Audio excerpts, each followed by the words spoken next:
রমজানুল মোবারক। আপনাদেরকে Rajib plate YouTube চ্যানেলে স্বাগত জানাই। দেখতে দেখতে 29তম রোজাও শেষ হয়ে গেল। আজকে তার ইফতারির ভিডিও করছি। জানি আমার ইউটিউব ভিডিওর খুব একটা ভিউজ হয় না, হাতে গোনা হয়তো কিছু মানুষ আমার ভিডিও দেখে।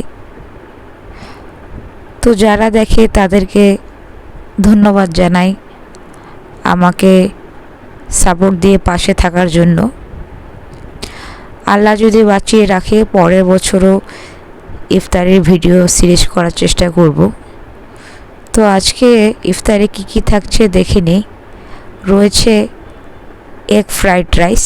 এগ ফ্রাইড রাইস তৈরি করেছি অবশ্যই মানে ডিম দিয়ে, সাথে টমেটো, গাজর, পেঁয়াজ, মরিচ, লবণ, তেল ব্যবহার করেছি।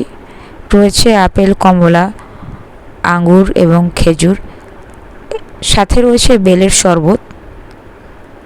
তো বেলের শরবত স্বাস্থ্যের জন্য খুবই উপকারী। সারাদিন ইফতার শেষে এক গ্লাস বেলের শরবত যেন স্বস্তি এনে দেয়।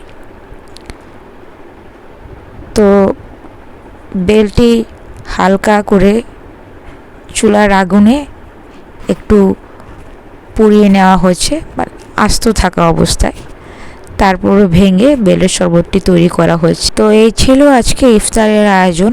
আলহামদুলিল্লাহ। সবাই রাজীব প্লেট চ্যানেলটি সাবস্ক্রাইব করে পাশেই থাকবেন। সবাইকে ধন্যবাদ জানাই।